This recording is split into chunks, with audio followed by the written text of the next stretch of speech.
Recently, there have been a lot of Black Lives Matter protests in my area. I want to start by saying that I fully support the Black Lives Matter movement, but I also believe that the looting and rioting that have occurred alongside some protests are completely unacceptable. People who participate in these violent actions should not be connected to the peaceful protesters. Unfortunately, some individuals are mingling with the peaceful demonstrators, concealing their real intent to loot and create disorder.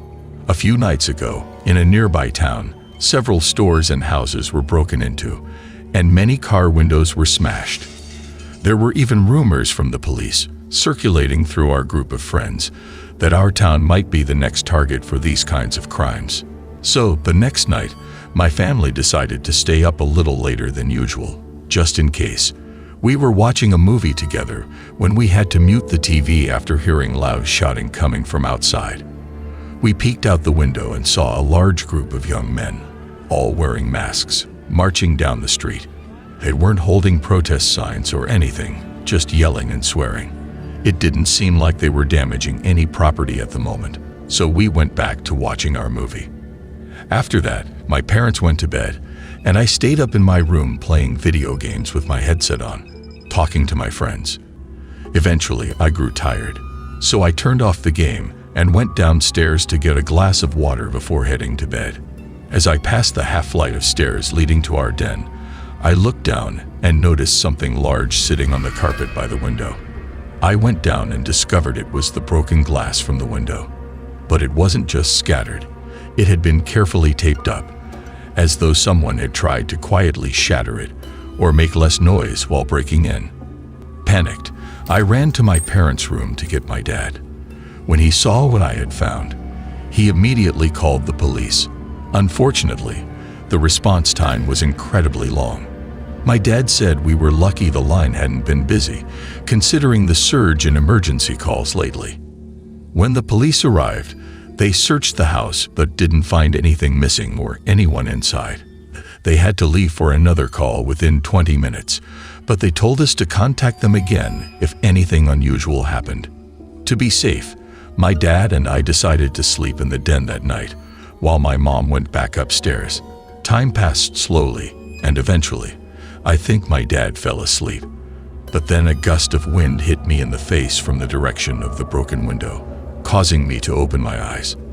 I looked at the window and saw nothing, but I thought I heard a noise coming from upstairs.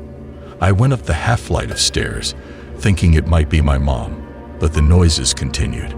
I went up the next set of stairs and heard more sounds from above. Curious, I went to the storage room upstairs where the attic door was. I quietly opened it and saw the short stairway leading up to the attic. Just as I was about to step halfway up the stairs, the noises stopped completely, and an eerie silence fell over the house. It was terrifying. Only a moment before, I had heard noises coming from up there. I stood on one of the middle steps, straining to listen, and then felt a cold sensation run through my hair.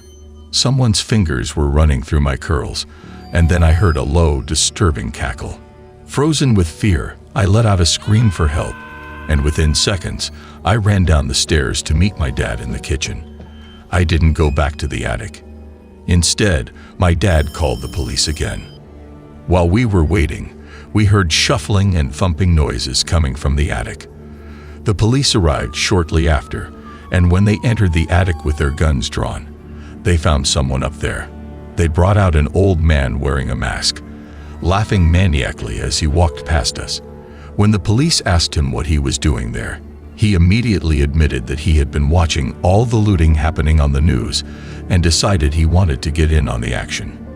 He claimed he went into the attic because he thought it was where people kept their valuables. The way the man spoke and behaved made it clear he was mentally unstable.